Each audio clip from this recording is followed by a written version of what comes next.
여러분, 혹시 이런 말을 해보신 적 있으신가요? 내가 너를 어떻게 키웠는데? 부모는 사랑해서 한 말이었습니다. 하지만 자식은 평생 상처로 기억하기도 합니다. 나이가 들수록 우리는 자식과 더 가까워지고 싶어 합니다. 그런데 이상하게도 마음은 가까워지고 싶은데 관계는 점점 멀어지는 경우가 있습니다. 오늘은 60이 넘으면 자식에게 하지 말아야 할 말 5가지를 함께 이야기해 보겠습니다. 첫 번째, 내가 너를 어떻게 키웠는데? 이 말은 부모라면 한 번쯤 입 밖으로 나옵니다. 저도 그랬습니다.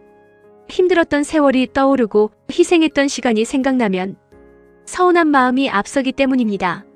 하지만 자식 입장에서는 사랑이 아니라 비처럼 들릴 수도 있습니다. 부모의 희생은 분명 소중합니다. 하지만 그 희생을 계속 이야기하는 순간 자식은 부모를 만나는 시간이 점점 부담스러워집니다. 사랑은 기억되지만 부담은 피하게 됩니다.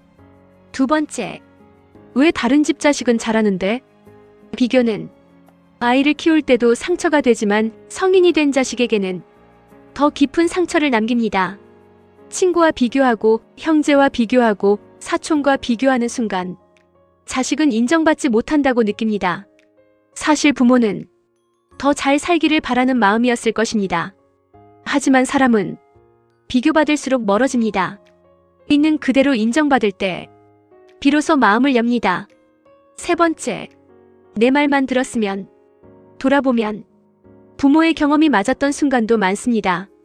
그래서 더 하고 싶은 말입니다. 내가 그때 말했잖아. 하지만 이미 지나간 일을 계속 꺼내는 것은 자식에게 또 다른 실패를 떠올리게 합니다. 실수는 누구나 합니다. 부모도 했고 우리도 했고 자식도 합니다. 중요한 것은 틀렸다는 것을 증명하는 것이 아니라 다시 일어설 수 있도록 곁에 있어주는 것입니다.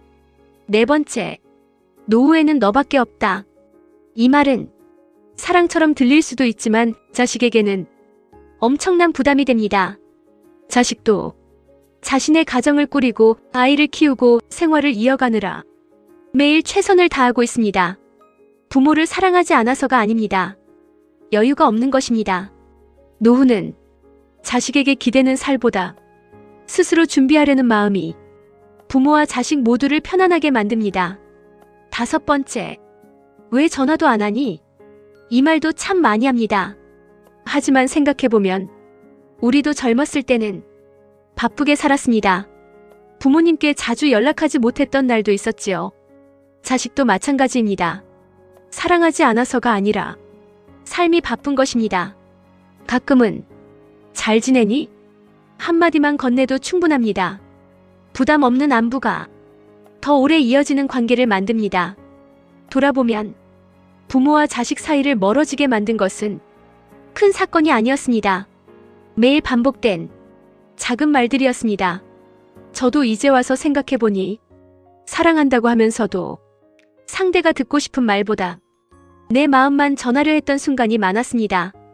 늦었다고 생각할 수도 있습니다. 하지만 아직 늦지 않았습니다. 오늘부터 한마디만 바꿔보십시오. 밥은 먹었니? 대신 힘들지는 않니? 내가 있어서 고맙다. 건강만 하면 된다. 이런 말 한마디가 자식의 마음을 움직입니다. 부모의 사랑은 많이 말하는 것이 아니라 따뜻하게 남는 것입니다. 여러분은 어떠신가요? 혹시 자식에게 미안했던 말 또는 지금이라도 전하고 싶은 말이 있으시다면 댓글에 함께 나눠주세요. 여러분의 이야기가 누군가에게는 큰 위로가 될 것입니다. 그리고 내일은 은퇴 후 가장 외로운 사람들의 공통점 3가지를 함께 이야기하겠습니다. 노후를 행복하게 보내기 위해 우리가 꼭 준비해야 할 것이 무엇인지 함께 생각해 보겠습니다. 감사합니다.